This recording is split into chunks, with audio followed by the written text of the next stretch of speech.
Ladies and gentlemen, welcome to 116 The Frequency. My name's Kenny Cunningham. I'm the president and captain with the fire department. This is my main man, Jack Jones. I am the troublemaker. We decided to launch a podcast. We wanted to have a little community outreach. We wanted to be able to highlight some of the things we do here and be able to explain what it is we do on a daily basis, be able to talk about some of the calls we go on, highlight some of the fundraising that we do. And then ultimately what we'd like to do is have some outreach to the businesses in our community. The CVCO, I know we've talked to. We've had people from Parks and Rec that we want to get on board. So we're just going to kind of organically go along here and have some fun. Most importantly, let's try and make it laugh. There's so much going on in the world. Let's smile. Take a couple minutes, sit back, relax, listen to Kenny and I. Let's laugh. Let's have some fun. And let's talk about what's going on in the area. Speaking of fun, we had a band Saturday night. How was the band? Awesome. They were Alibi. They did really, really good. They played classic rock. The guitarist was unbelievable. He played No More Tears by Black Sabbath and nailed it. It was awesome. Now, you said classic rock, and we were talking a little earlier in the pre-show. What is classic rock now? I know there's kids downstairs right now that say Green Day's classic rock. To me, that's not classic rock. No, and I'm a little bit older than you. I'm the elder statesman of the group, but I kind of agree with you. It's not. Well, if they're saying it's classic rock, that just means I'm getting older. My kids on the weekend did the forehead count with the fingers. Oh, no. And I guess when you get to 10, you're technically bald. I'm at 8. I'm at 15. Yeah, you're there. That's why you got the hat on. That's exactly right. We got right. the lights dim. Got to keep warm. And remember, grass doesn't glow in a playground. It does not. Does not. Grass does not grow in a playground. So we had a busy morning this morning, Jack. Yes, we did. I was going for my other job. I had to drive up into the heart of the Poconos near the New York border. But Hazel Township here, the interstate was a complete mess. Yeah. Tell me about it. What happened? So it's Monday. First thing in the morning, dispatched for a vehicle accident, unknown injuries, possible entrapment. As you all know, we're volunteers, so I left my house, and the roads were a sheet of ice. So it took a little bit till we all kind of got out the door, but wound up being, I think, a total of 7 cars involved. Originally, it was reported as 11 vehicles, but there were 7 damaged. We had one gentleman that was actually hit by a car after his vehicle wrecked. Where was it at? Where was it? Right on 309 here, just north of Dano. Oh, okay. Yeah, so we had that incident there, but meanwhile, I mean, they had a really bad one over on 81 as well. 81 there as well. So it was a bad morning in the area for a Monday. It was, and just trying to get around. I know when I was leaving the house, I think my wife, now, sweetie, I love you, but I think she secretly wanted all that ice because when the roads are bad, I take her to work. So I took her to work. She didn't have to park in the parking lot, and she was dropped off at the front door. See, my wife's a terrible driver. I tried texting her, please, for the love of God, drive safe. Because she's one of those 90 mile an hour, hit the brakes at the last minute drivers. So we were trying to text back and forth in between calls. But we had another accident right after that. That was same area. You know the funny part? Once I cleared of the lower Luzerne, got up to the northern side, until I hit 84, it was fine. Yeah, it was fine. Interstate's doing 70 miles an hour. When I hit 84, snow. Yeah. And I was like, but we did okay. Yeah. So we had a couple calls. What else is going on today? So big news today. Valley Regional Fire Rescue has officially launched and started paid firefighters. We have paid guys that are going to be running during the day from 7 a.m. to 5 p.m., Monday through Friday. They will not be doing holidays as of yet, but we're going to have our Fire Chief Brice Dalrymple on here shortly to kind of go over some of the things that he is planning to finish up the year and to move into the next year.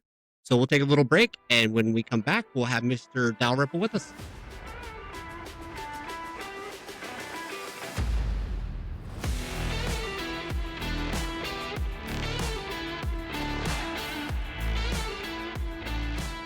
All right, we're back with 116, The Frequency. My name is Kelly. My buddy here is Jack. And we are joined by Fire Chief Brice Dalrymple. Hello, Brice. Hello, guys. How are you? Great. Big day today. This is a big day. Big day for Valley Regional, big day for the residents. So tell us all about it. How did we get started with all? Well, today was a day in the making for probably over a year since I took office. As you can remember, during our first officer meeting, I laid out our proposal, what the next year was going to look like. And part of that staffing, part of that plan was to add staffing to augment our volunteers we already have in place. As we know, everybody sitting in this table, volunteerism itself, no matter if you're in Pennsylvania, Massachusetts, wherever, is at an all-time low across the country. And we still need to provide services for our residents. That's just the way it is. We need to provide, critical care when it comes to fire and EMS services for the residents, both Cunningham and Butler townships. And it's something that we had to do at this level to make sure we can maintain that commitment to our residents. So again, this was something that didn't come lightly. I mean, after a lot of trying to draft new ways to bring in membership, this was the next likely step in the evolution in the fire service, in my opinion, and this is where we need to go going forward. The key thing I'm picking up on what you said is for the residents. We are here for the residents. We have to give the best possible, whether it's tax dollars, donations. They're entrusting us with their money, with their lives, their houses, their families. We have to do what's best for the residents. And I think this is a huge step forward. No, I agree. And I mean, when you look at the department itself in general, right, we offer paramedic services. Paramedic expert is 35 plus 100 runs a year. Fire organ breast, 550 close to 600 on an annualized basis. Valley Regional itself, up until this point, we're at a really good spot with our consolidation plan. So again, when you mentioned the residents, right, financial, we'll talk about financials. Streamlining our services is key, right, to help propel us forward. So we're giving you whole apparatus, and we're not replacing in a one-for-one, consolidating uses, getting multifunctional pieces to replace one or two units to get the fleet to where it needs to be, right? That's the first step. The second piece is providing the manpower to operate that fleet to get it out in service today. And there's just many more things that I want to try to accomplish. But again, this was a big step for us. It took a long time to do it. I'm not saying our township supervisors aren't supportive of it, but again, financially, this is all being done internally by the members of the organization, by the organization itself. There's no tax dollars at work. Yeah, I was going to highlight on that a little bit. And through the ability for us to run EMS calls, so as a fire-based EMS, that will generate the income to augment the salaries of these individuals that are part-time during the day. Now, again, there's going to be plans, and we'll probably talk about that at the end, where this may evolve in 2 to 3 years where we have some full-time staff on 24 hours a day. Mhm. But right now, this is something we need to start with. And optimistically, I'm hoping that the energy that's developed from what we're trying to do sparks some interest in people that maybe have wandered away from volunteerism or have wandered away from the organization, or any organization, that see what with the effort that we're trying to put in back into this organization, not only from a financial and from a response standpoint, but also from a leadership, and try to correct the future for us and for the residents of the Butler. So a lot of neat things happen, but today's a great day. We had 2 runs. We had 2 crashes, weather related, but we were able to, I can actually say we were able to, on the second run, we were out the door in 3 minutes. We were on scene in 6. From dispatch to arrival, which is huge. Typically, it's a 9 to 10 minute before the truck even leaves the bay, and you're talking 12 to 15 minute response time. We were able to cut that in half on the first day. Yeah, a lot of people don't realize, those trucks aren't fast. No. And a lot of these calls, you have to go over mountains, Mhm. you get out to the interstate, you have to go all the way down the interstate, turn around, come all the way back. Time is everything. So, yeah, and I think it's fantastic that it finally happened. I know you've been working really hard to get that started. So I'm glad that today is the big day. You got to watch that, and you got some pretty funny guys that are your first shift. We're gonna get one of those guys in here later to talk about how his first day is going. What do you think you're gonna be doing next year? Next year, I'd like to try to take the plan that we have. As you know, it's the end of this fiscal year, so I'm sure we'll be preparing a budget for next year. My goal is to try to maintain the part-time status more consistently. I have two personal goals that I'm going to try to figure out financially if it makes sense. One is to have maybe one operator on in the evening, so one person on at night, Monday through Friday, or add a third person Monday through Friday during the day. Just as volunteerism is at its lowest on your typical, your traditional work hours, let's say 8 to 5 or whatever the case may be, it's hard to get a decent staff out the door rather quickly. So I think the next evolution would be to add that third person and still maintaining part-time status, and then let it evolve to maybe having a driver in the evening or an operator in the evening.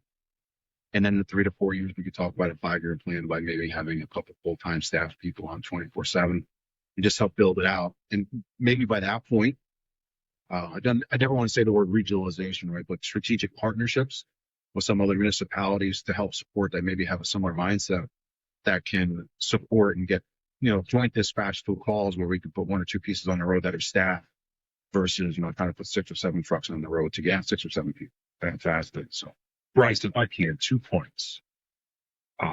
First, and there's 2 things that are going on here, and I think they both need to be addressed. First, you said the planning. You said planning to work on it for a year, and 5 years. You have a 5-year plan you like to work. That is the biggest thing I'm taking from this, is the work behind the scenes. How much work did you put in on this? There's a lot of work. There was a lot of conversations. There was a lot of determining where your shortfalls are, and that's the hardest part, right? Doing a self-evaluation for yourself and an organization you're responsible for, evaluating its failures or its missed opportunities, right? That is the biggest piece. Mm-hmm. Everybody has a history. Every organization has a history, good, bad, or indifferent.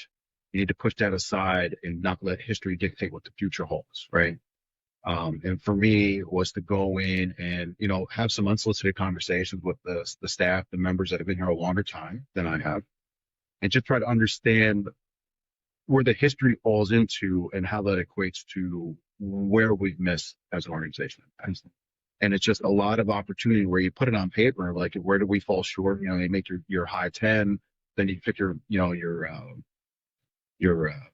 high level fruit, if you will, to try to start knocking off things that you can make a difference right away. But the biggest piece is that self-evaluation of where we missed. Critiquing yourself is always the hardest thing. And as an organization, there's a lot of pride that gets in the way of making those decisions. A lot of people have pushed back when they wanted to start this program, say, you're going to push volunteers out. That's the polar opposite. What we're trying to accomplish is augment the volunteer staff that's already dedicated. And again, there's not 50 dedicated individuals anymore. There's probably 15. Maybe we can get 10 more of those folks back and have a 25 dedicated volunteer force plus augment with these volunteers. But the biggest struggle is allowing the pride to get put aside, the history, just from a level of making future decisions, because history clouds judgment of the future.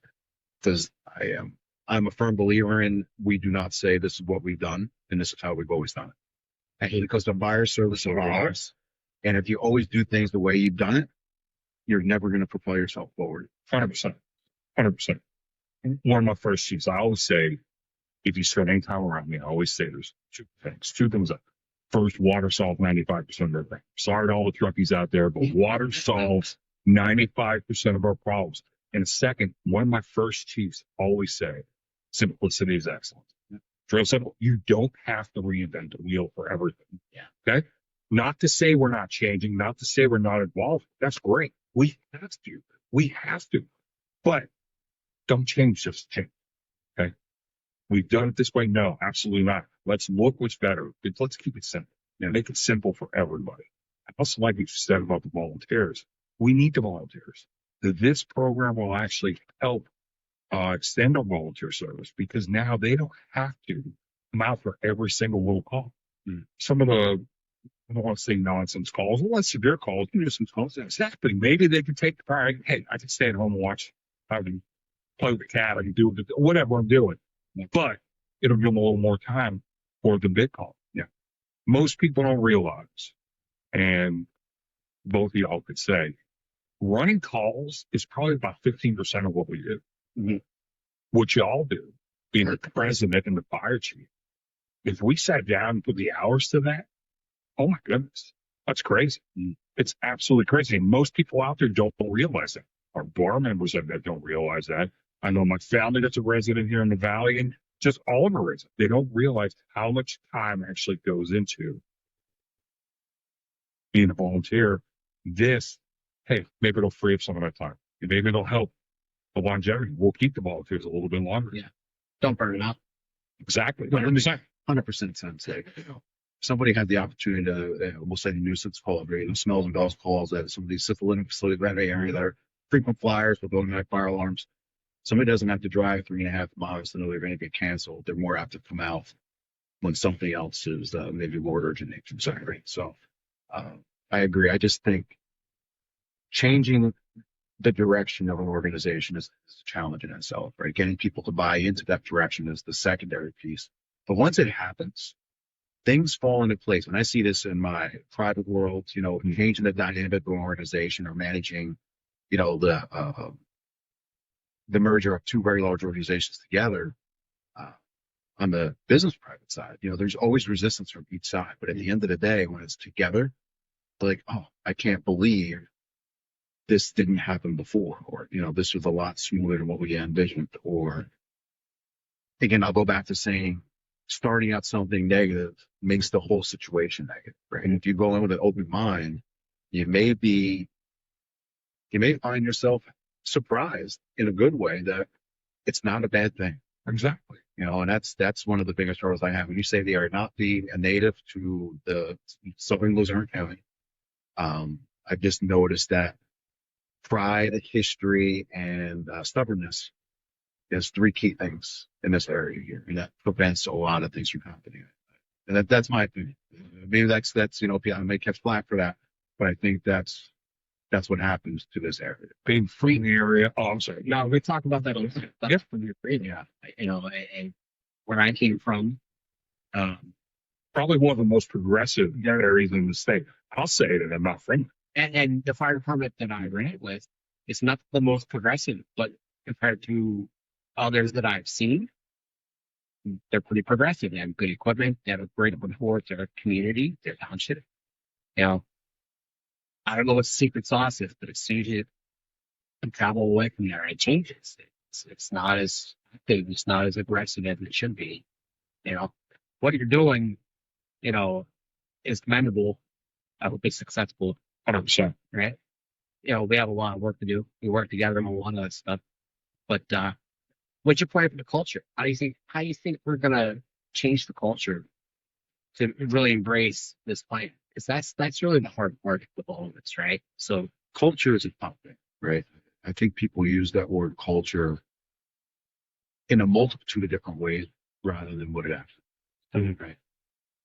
The culture here is different than would be a culture for 2.5 miles. Culture is history. And a lot of people don't even know why they do the way they do.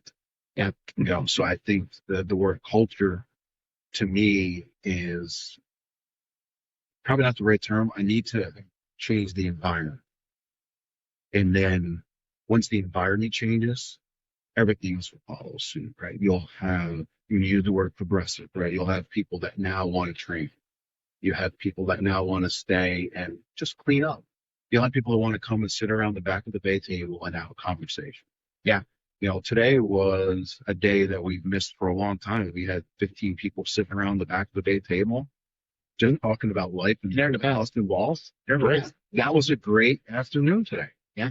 I mean, something positive has a chain reaction to be other things that are positive. I think today was an example of that, right? Guys that wanted to sit down, hang out, that normally wouldn't.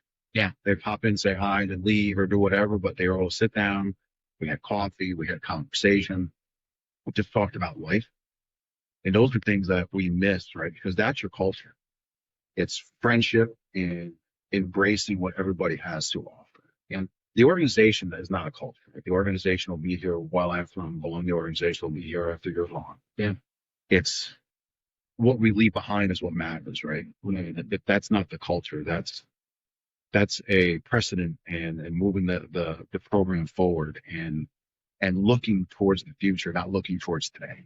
Because if we manage the fire company to manage what today's incidents are, you're missing the boat, because in 5 years, it's built in a 180. Yeah, right. And again, that word culture, you're going to, you say that word culture, but it's going to change 10 times in the next 5 years. Because as younger people come in, or as we change or add staff, or as we change how we respond, or apparatus is added to the mixed car, or if we go to more mutual aid calls, that'll change. It's not a culture, it's an attitude. People want to be involved in that, because now you're a busy, proactive department. No, that's not a culture. It's just people wanting to be there. We want to be inviting. We need to be accepting. Those are all things that we need to be to get people to come in and allow those friendships and those bonds to happen. That's my 2 cents. That's well, it's an excellent point. Look, if I could add on to that, the biggest thing I like what you said about the culture and what it is and what it isn't, and where it needs to be. As the chief and as the president, one by one, take it each member one by one. Every member you win over, they're now going to buy into your program, because you're selling. It's exactly what you're doing. You're selling the program. You're selling the vision of the fire company one by one. We have to push that one by one. Hey, we want you to be part of this team. We want you to be part of this family. We want you to help push the agenda forward. And then the second part of it is, we have to remember, you're not going to get your way with everything. We can disagree without hate. Not everybody is going to get their way. All right. The organization I was with, I would bring more ideas to the chief. And guess what? Maybe you use 3 or 4 or 5. And I was someone that had direct access to them. Imagine a firefighter at the bottom end of the chain who never sees it. Yeah. You can imagine how they feel. Guess what? We'll take your points. We disagree without hate. Just because we're not using the idea doesn't mean we don't like you. Doesn't mean we hate you. Doesn't mean you're not a clique. But disagree without hate. You're not going to get your way. When we walk out the door, we're still friends. Mm-hmm. Yeah. I agree. Yeah. And I think that's one of the hardest things here, because there's a lot of people in this area in general. Or I say this to Kenny all the time, just in our normal conversations about life. It's like you cross the street and it's the Hatfield and McCoys. Yes. Yeah. Yeah, like it's pretty wild. It's real. I mean, it's real. Like when I came from in New York, that wasn't the situation. Like, it was different, Like where I came from, it was fun, rivals. Yeah, different. Like, Rivalries are different. But at the end of the day, they all were, You say it, and again, it's not to put a negative spin on anything. But when you look at it, and you said this to me several times, and it stuck with me, is people can't remember why they're mad, or they don't even know why they're mad. Exactly. Yeah, they're mad because 2 grandfathers ago they were mad. We're mad. Yeah. Nobody understands why we're mad anymore. And if we sat down and have a conversation with one another, hell, we might even like one another. Yeah. Like Communication is key. And communication is a big thing, right? There's a few other things I wanted to try to get into next year would be, try to bring back the old Lower Missouri County the association at some level, get the departments here together to have conversations, whether it's just once a month, whether it's over coffee, we go to breakfast, whatever. With that. But just get guys together, and just so we can talk about problems, because your problem is most likely not unique to your fire department. I guarantee you everybody's having the same problem. Maybe not to the same level, but everybody's having the same problem. And somebody might have already figured it out. Why can't we talk and say, how did you do that? Mm-hmm. Yeah, that'll work. That's a great idea. I do that. It doesn't make sense. Growing up, I remember now, this is probably how old I am. You got the fax that came in, like a little apartment. Like a paper? Yeah, even the ones and everything. No, you would get a fax, and the day, fire department A is having a rescue plan. Fire department B is doing a water rescue class. Yeah. You come up here, and it's like, doing a class. Exactly. We find out the day before. It's like, I can't commit for a 40-hour class the day. That's Exactly. yeah. Right? You can't commit to that. Going off of what you're saying, years ago, before I moved away, this area had it. They had the Suburban Mutual Aid Association, and monthly there were the meetings. But at those meetings, they talk about, hey, they're doing training here. This one's having a big race. This one's doing a bingo, Yeah. just to get it out. And Kenny, when you told me about this, I was like, this could be the start of something. Just, hey, look, Hazel Thompson's doing this, Sugar Wolf's doing this. We'll get the information out because we're all in this boat together. We're all out here to help somebody. That's the key thing. It's about the citizens. They are number one. Well, and we have 20,000 followers to our Facebook page now. Yes. Gains every day.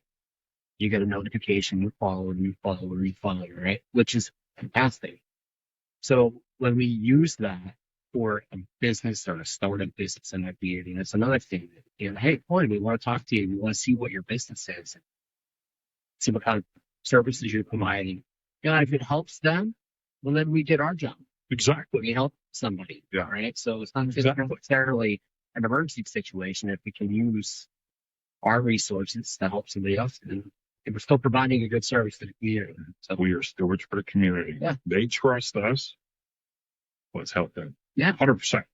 100%. Brace, thanks for coming in today. Thank you, Rex. Thanks for coming. Keep up the great work. I can't wait to see what we do next year. Looking forward to next We're year. excited. Good things are on the way. We'll be right back with 116 to frequency. 116 to frequency.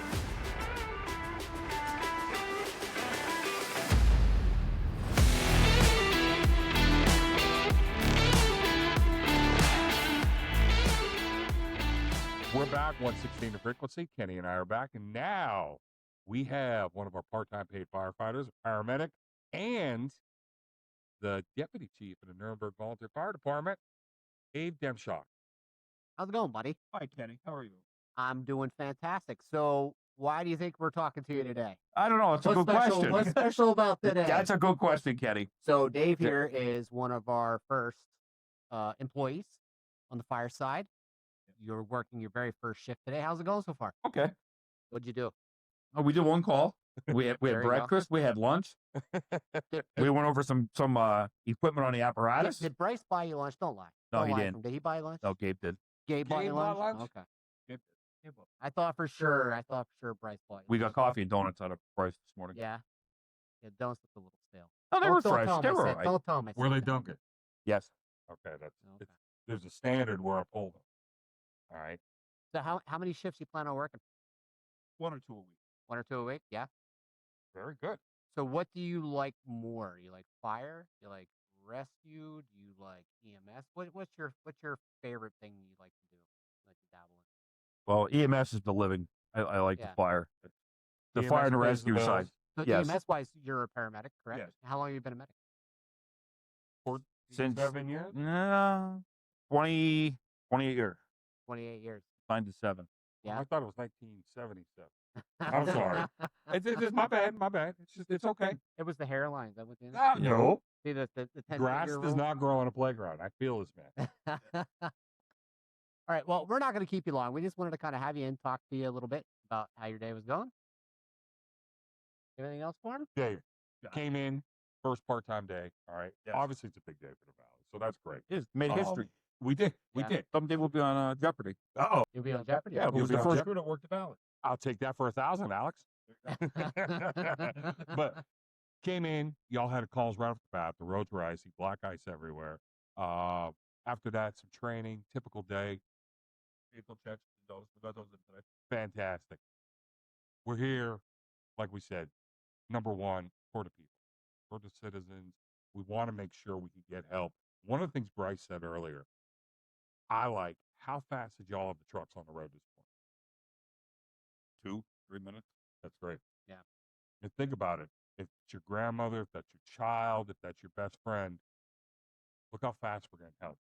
Because that could have been easily double. I'm not knocking the system. It is what it is. But y'all had qualified help on the road. Yeah, you're working with Gabe today, right? Yes. So not only did you have 2 competent firefighters, you also have medical training between both Two of you. medics, yeah. 2 medics out on the streets to help our citizens. That's the big thing. Yeah. And just looking forward. This program's going to move forward. Glad to have you part of it. Thanks. Hey, we're glad. Now, through the streets of Nuremberg, you have to ask, Go ahead. are you the Kabasi King of Nuremberg? No. That's the rumor. I- We're going to Yes. address that because You- one thing about this You podcast is spread fake news. we're going to get down to the hard, cold facts. Okay? So I don't know if you know this, when we did softball, Yes. which turns out we both are awful at softball, Okay. but we were both like left field, I think we were playing. Yeah. Left field center, something like that. He brought the biggest platter of cheese, sausage. Remember all that? Kiboshi and cheese. Oh yeah. Yes. We had gout Yeah. the rest of the day. It was terrible. Look, that's why he is the Kiboshi King was- in Nuremberg. It was 100%. So where do you get all your food at? That came from Provolone. I You love gotta know. Provolone. Provolone It's is the best. phenomenal. The best, hands down. It is worth. In New Orleans, you would stand outside of a building in line for a king cake for Mardi Gras. Here, you stand outside in line for Kiboshi, and it's well worth it. 100%. Okay, before we let you go, favorite Halloween candy? Favorite Halloween candy? What is your Reese's Cups? Reese's Cups. I'll give you a Reese's. Reese's Cups. Candy corn. Is it really a Halloween candy? No. No. There is a secret society among us. I'm not sure if y'all are aware of it. That actually eats that. Candy corn is not real candy. Oh, Miranda's our producer behind the scenes. She's sitting over there looking all nice and smiling. No, you can't do that. I'll be honest, candy corn probably tastes better than a cup of coffee. Oh, no. No.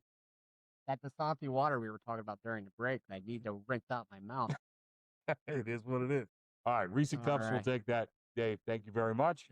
Look forward to having you Yes. back. Likewise. Do a deep dive. Have a nice little conversation. Exactly. You could tell us the history of Nuremberg. Oh. Yeah. Yes, you can. All Hey, right. thank you very much. We'll be right back.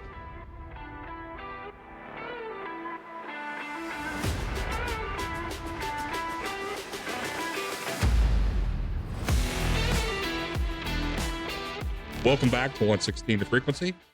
Jack and Kenny, once again, I didn't say Fahrenheit, so that's a good thing. We're moving. Look, every little step is progress. Every little Jack, step is progress. Probably about the 5th or 6th episode. You'll remember the name. Exactly. We'll get the name down. We'll have a good time. Very good. So we started off kind of introducing who we are, but I never found out who you are. Yeah. So tell me your background, Jack. Well, Jack Jones, and everybody knows my big mouth, but originally from the Hazelton area. Joined the Hazelton Ambulance in 1987. I was 7 years old. Thank you very much for Just making want me to feel point that good. out for you. My father was a member of the Pioneer Fire Company in Hazelton and Hazelton Ambulance. He lived in New Jersey for a little while. My mom and my sisters were actually born there. He was a member of Manville and Somerville Fire Companies. Moved back to Hazelton, Hazelton Ambulance, Hazelton Fire, Pioneer Fire Company. So it was in my blood. Wanted to do this. And look, like most teenagers, I think I was going down a bad path with some unsavory people. Joined the fire company, and then guess what? Got me out of trouble, gave me something to do, and this is what I want to do for my life. So anyway, back then, now, jobs are a dime a dozen. Yeah. If you want to work in emergency services, jobs are a dime a dozen. You can go anywhere. But 35 years ago, there's 300-400 people taking tests for 2 and 3 positions. Yeah. So I was taking tests and debating, all right, where am I going to go? And my sister had moved to New Orleans.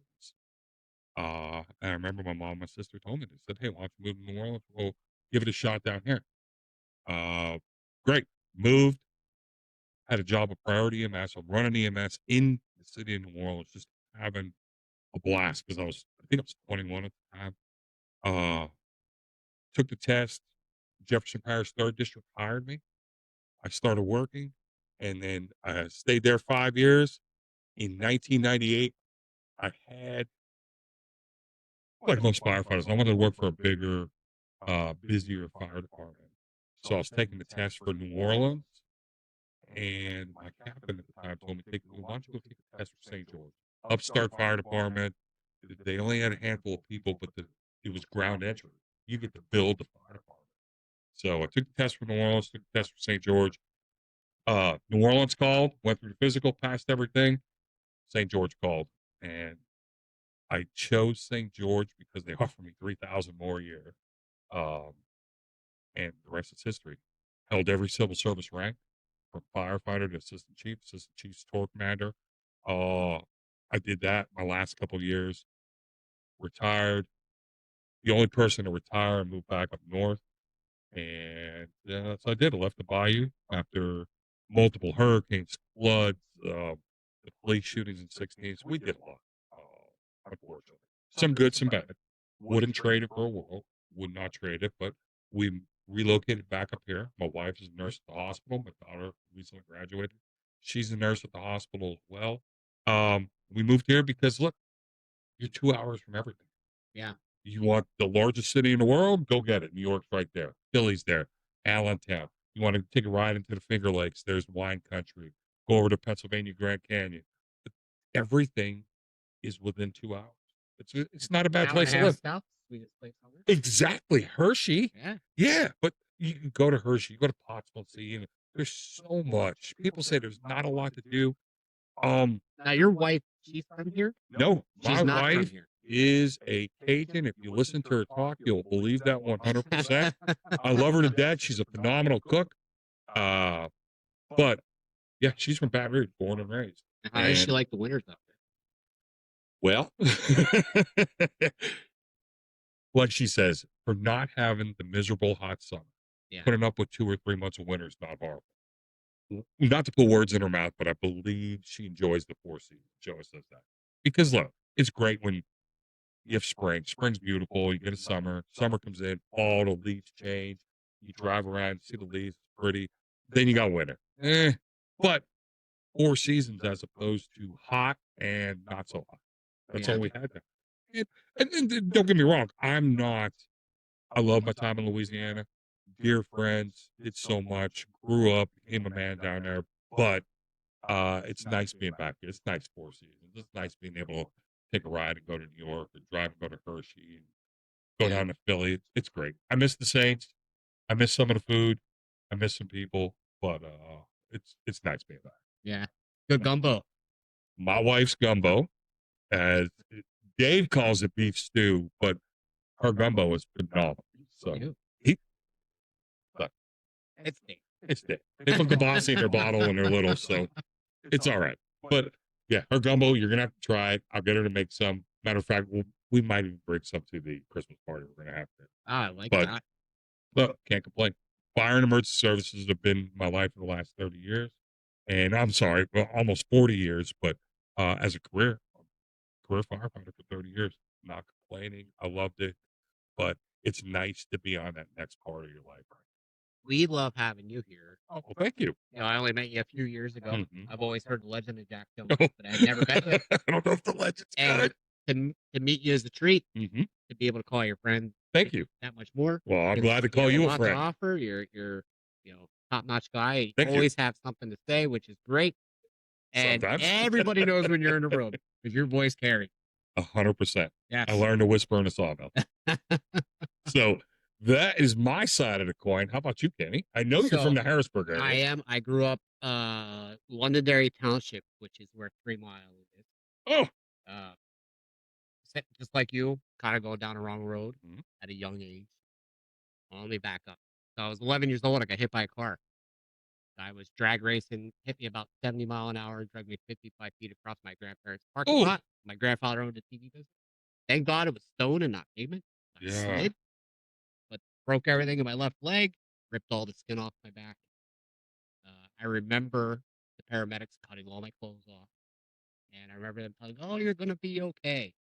Well, if you remember, William Shatner, Rescue 911. yes, yes, You know, they had that show, and that was yes. popular. Everybody watched it. But I remember watching that show and then saying, "Oh, we did everything we could to keep people calm, even if they were dying." So when that paramedic said that to me, I'm like, "Oh no, I'm dying," because I thought I didn't know Yeah. any better. Fast forward, the first ALS unit that I worked for as an EMT, I walked in and I saw this medic, and I couldn't make out why I knew this medic. And long story short, that was the lady that took care of me that day. So I went from being an 11-year-old kid hit by a car.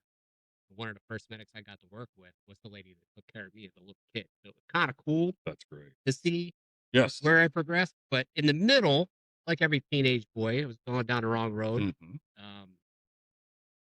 getting in some trouble. Nothing too bad, but enough that, yeah, my grandparents kind of told me, "You got to figure out what you want to do." Pushed me towards the fire department. So I got involved with the fire department when I was 15. got my EMT when I was 16, 17. And then, yeah, I got right out of high school, worked as an EMT in the Harrisburg area, Right. different ambulance companies, still did the volunteer thing. Took a little bit of a break. Came to a wedding up here. My best friend married a girl from up here. I was the best man. And saw this beautiful bridesmaid. And she caught the bouquet. I Stole caught your the heart. garter. And 3 months later, I moved here. I just knew the second I saw her, she was the one. So came up here, moved up here, bought a house in the valley, and I missed running fire. Hmm. I mean, it's a brotherhood like you Yes. don't experience anywhere else. Even though there's bickering and fighting all the, like any family, couldn't beat it. There's nothing better. And I was hesitant to do it only because you work with the same group of guys for years. The last thing you want to do is start over and relearn how they do things. But it turns out it's different faces, but the mindset's the same, mission's the same, and everybody's driving. I always say it's the same circus, just the clowns are different. Yeah. So it Yeah. worked out perfect, and so far so good. Having That's a great. great time. We wear a lot of hats nowadays. My wife gets mad because sometimes I'm on the phone till 9, 10 o'clock at night I feel that. dealing with issues, but it's well worth it. So That's great. yeah. See, our stories are so similar. I was hit by a car too, a little later on, but the same thing with my wife. When I met Laura, I knew Laura was the one. And boom, we met, and then I knew she was the one when I brought her up here back in, oh God, 20 years ago. And it was October. It was cold. She had never been this far north. Yeah. And when she didn't run away, I was like, okay, yeah, I think she might be a keeper. And she went through the area we did. You bring Hershey and Yingling and Pottsville. And Yeah. I was like, okay. And then look, here we are 30 some years later. We're living up here and things are going. Even coming from Hershey to here, though, people don't realize It's culture shock. Well, it is. It's different. Yes. Not bad. It's different, and you got to adjust to it. 100%. Like I always joke, for the first 2 weeks at my job, I'm like, oh, why is my boss taking guts? Mm-hmm. And I did. I finally asked, like, did I make you mad? Yeah. Like, no, it's coal miner accent. Oh, you don't sound so mad. And it just took a while to learn. They just sound rough, but they're all right guys. Yeah, no, it's a great area. There's good Yeah. people. They mean well. They'll give you the shirt off their back. It's a great I area. had to learn what skamut was. Oh, skamut. Jeez. I pizza. had no 100%. idea what that was. I didn't have any clue. So, And yeah, here's a little sidebar at skamut. People make it different ways. I'm learning that too. Yes. Yeah. They make it different ways, but great. Good area, like you said. And good people. Yeah. All right. Good people, very passionate about what they do. Once again, I'm happy to be back in the area. Is this my final stop? Probably not. All right. Is this where I'm going to turn 80 and lick yellow off a wall in a nursing home? Probably not. But we're going to enjoy it while we're here. While you're here, yeah. Exactly. We're going to have fun while we're here. We're going to make this a better place and hopefully help everybody out. All right. Well, Fantastic. that's all we have for the first one. Hope you guys enjoy. Like I said, we're going to be trying to get other people involved. We're going to reach out to some local businesses, see if they want to come on and have a conversation with us. I do believe we have a pretty prominent fire chief in the area that's agreed already. Exactly. From the fire side of things, we have some guests lined up. Very good. Yes. Plus, with my connections, a few people from out of area that would make people smile. Once again, take a couple minutes, sit back, listen to us. We'll talk about the Hazelton area. We'll talk about the fire services, talk about emergency, but we'll also talk about you, your families, the kids, what's going on in the area. If you have questions, if you'd like us to cover a topic for you, communications@vrfr.org. Once again, email us, communications@vrfr.org. All right. That'll be it for us. Hope you guys have a great day. Have a wonderful Thanksgiving, everybody. And Kenny, I'll be back with another wonderful episode.